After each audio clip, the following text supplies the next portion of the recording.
আজি বনাবলৈ লৈছোঁ বাৰীতে থকা মচন্দৰী আগৰ সৈতে কুকুৰা মাংস।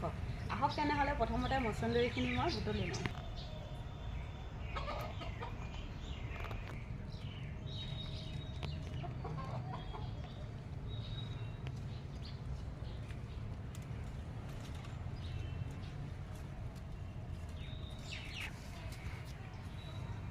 এইফালে চাওক, খুব ধুনীয়াকৈ মচন্দৰীখিনি উঠি আছে।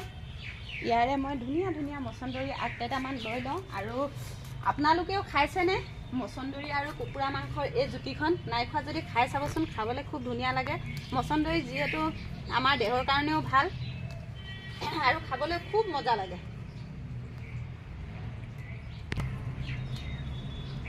এইফালে চাওকচোন, মচন্দৰীখিনি কিমান ধুনীয়া হৈ আছে।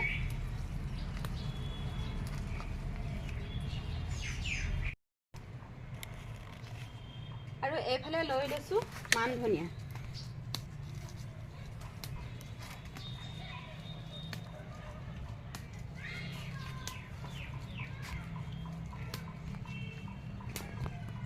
এয়া আমাৰ হৈ গ'ল।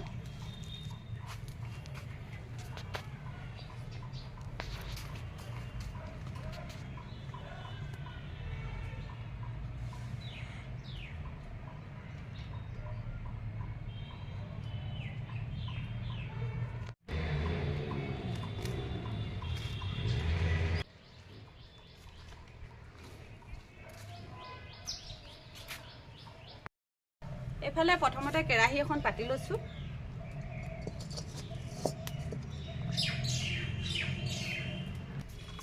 আৰু এইফালে লৈছোঁ কুকুৰা মাংস, আৰু এইফালে মচন্দৰী আৰু মান ধনিয়া।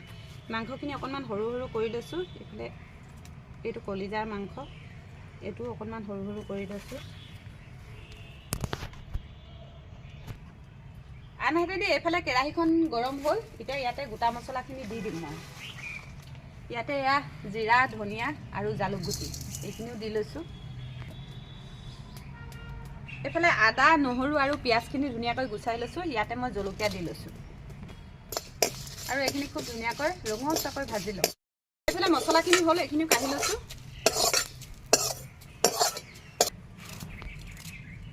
এইফালে পিঁয়াজখিনিও কাটি লৈছোঁ।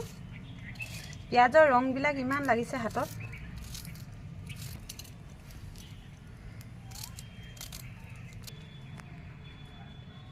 এইফালে কেৰাহীখন গৰম হ'ল। এতিয়া তেল দি লৈছোঁ। ইয়াতে কাটি লোৱা পিঁয়াজখিনি দি লৈছোঁ।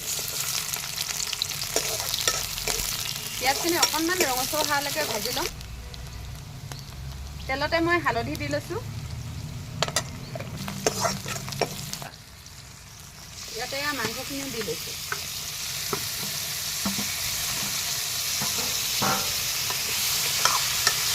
এতিয়া ভালকৈ লৰাই 10-15 মিনিট সময় মই ভাজি ল'ম।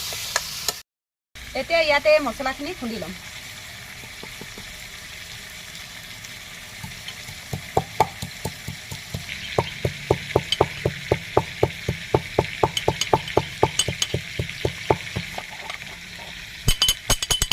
এতিয়া মছলাখিনি খুন্দা হৈ গ'ল। এইখিনি উলিয়াই লৈছোঁ। এতিয়া ইয়াতে মই জলকীয়াখিনি খুন্দি ল'ম।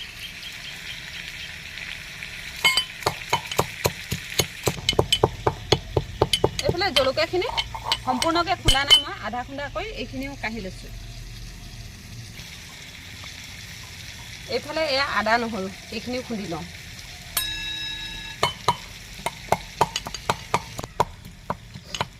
এইফালে আদা, নহৰুখিনিও খুন্দা হৈ গ'ল।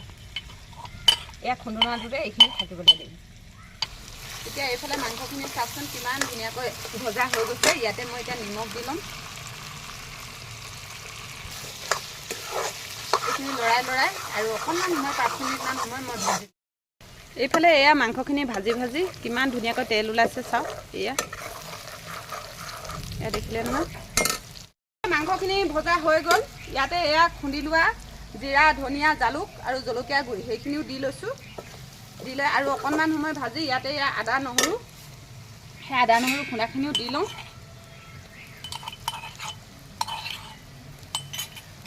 আৰু বেছি সময় নালাগে, আৰু খুব জলদি হয়। এতিয়া মচন্দৰীখিনি দিলে মানে বেছি সময় নালাগে। এইফালে চাওক, এতিয়া এই মচন্দৰীখিনি দিম। এইখিনি ভজা হৈ গৈছে, চাওকচোন কিমান ধুনীয়া হৈছে ৰংটো। এতিয়া ইয়াতে মই এয়া মচন্দৰীখিনি কাটি নলওঁ, যিহেতু মচন্দৰী গলি যায়, গতিকে এনেকৈ দি দিছোঁ। আৰু যিসকলে নেকি বনাই খোৱা নাই, এদিন বনাই খাই চাবচোন মোৰ এই ভিডিঅ'টো চোৱাৰ পিছত। আৰু খোৱাসকলক বিশেষকৈ তেওঁলোকেতো খাই পাইছেই, আৰু খুব সোৱাদ লগা হয়, খুব হেল্ডি হয়।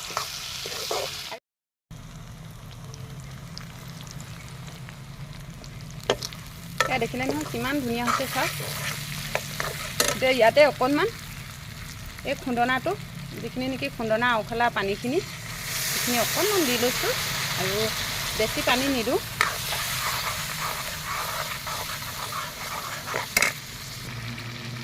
এতিয়া মচন্দৰীখিনি দি বেছি সময় মই সিজিবলৈ নিদিওঁ, কাৰণ কেলৈ মচন্দৰীখিনি দিয়াৰ পিছত বহুত বেছি সময় সিজিব দিলে মচন্দৰীৰ যিখিনি ঔষধি গুণ সেইখিনি নাইকিয়া হৈ যাব, গতিকে আৰু বেছি সিজিবলৈ নিদিওঁ।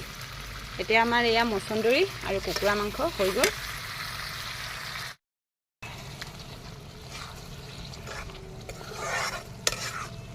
এইখিনি আমাৰ কুকুৰা মাংস আৰু মচন্দৰী।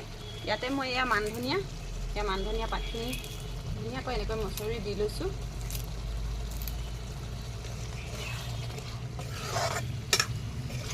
চাওকচোন ইমান ধুনীয়া হৈছে।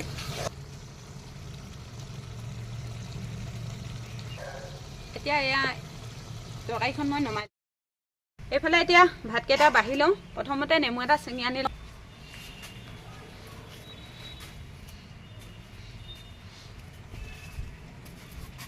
এইফালে নেমু এটা ছিঙি ল'লোঁ, এইফালে ভাত বাঢ়ি ল'লোঁ।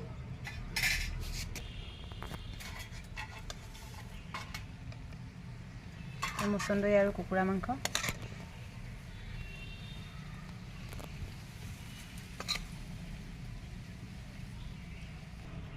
এইফালে নেমু এটা কাটি লৈছোঁ।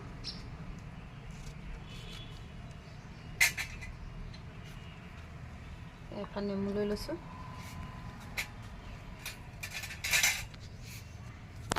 ধুনীয়াকৈ এখিলা ধনিয়া পাত। এয়া আমাৰ আজিৰ সাঁজ। কেনে পালে কমেণ্ট কৰি জনাবলৈ নেপাহৰিব। এয়া আমাৰ আজিৰ সাঁজ।